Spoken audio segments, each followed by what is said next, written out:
Hello everyone, my name is Danish Bones. Welcome back to another episode of How Not to Play Starcraft 2. Today I'm going to try and demonstrate that I'm not awful by actually winning a game. Hopefully. I will be firsting off against my nemesis, Templar.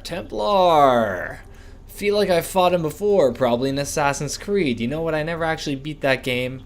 Pretty sure I lost a lot. I know that losing is technically not possible in that game since it's a single player RPG, but it happened. I lost a lot. Deal with it. I'm sorry. As you can see, nothing's really going on too intensely. My APM is right off the charts at 39, 38, 37. It's going to settle in around 35. High quality play from yours truly. Now actually, what we're going to witness here is something that I don't normally do, that I tried, and it's something called a timing. Now, I'm not going to claim that I got the timing correctly by any means, but all I'm going to say is I tried to do a timing. And for those of you who do not know what a timing essentially is, it is essentially when you delay expansion or delay development of some sort of important tech for your later game, to try and get some units out to attack earlier than your opponent may be ready for. So that was my objective this game. I wanted to do that. I wanted to get into my opponent's base. I wanted to tickle Templar, if you will, with my incredible ability to win. And as you can see, Templar going pretty standard, getting the 2 gateways out actually initially. Interesting stuff, but you know, nothing too amazing, nothing that's going to make me cringe or cry.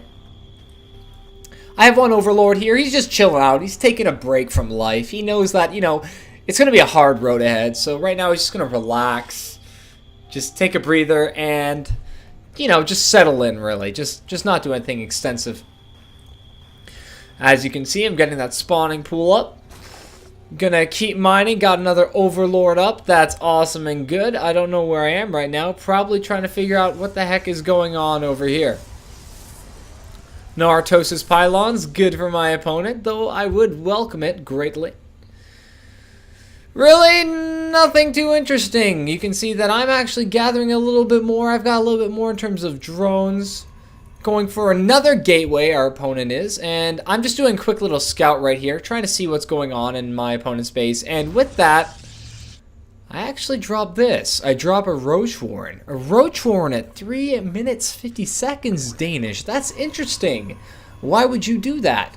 I have no idea. I felt like it was appropriate. I wanted to get in there and try and deal some damage in terms of early pressure and try and do a timing where I actually could get units out and I could actually deal damage at a pretty early moment in the game.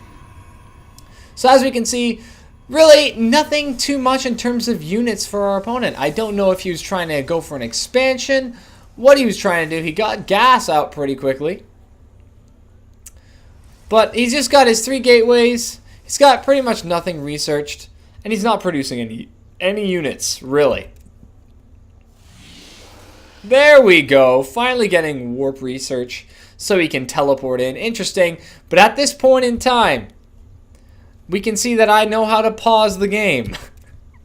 Press the D button, there we go. I have 5 roaches popping out.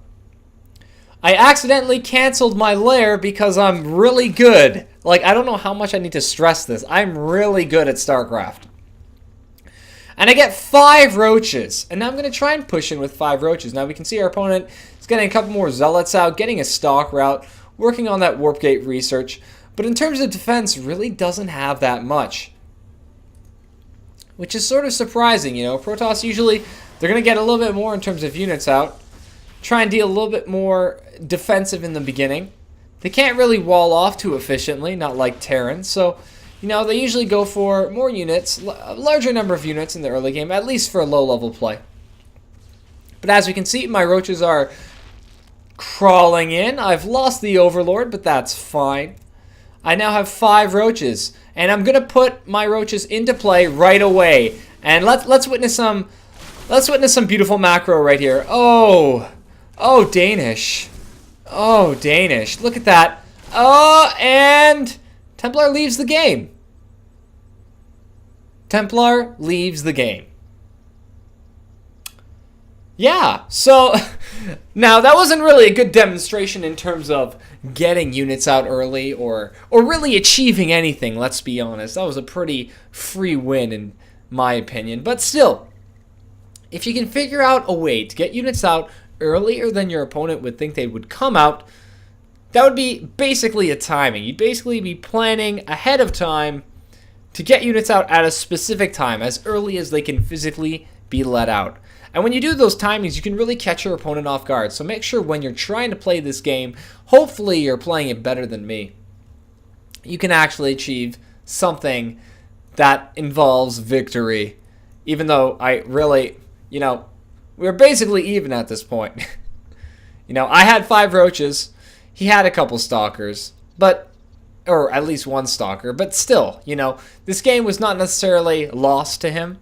He definitely could have come back, but Templar was just not, he was not down for roach pressure in the beginning. It's fine. It's fine. I still love you, Templar. Well, anyways, that's it for this quick little game. I will see you next time.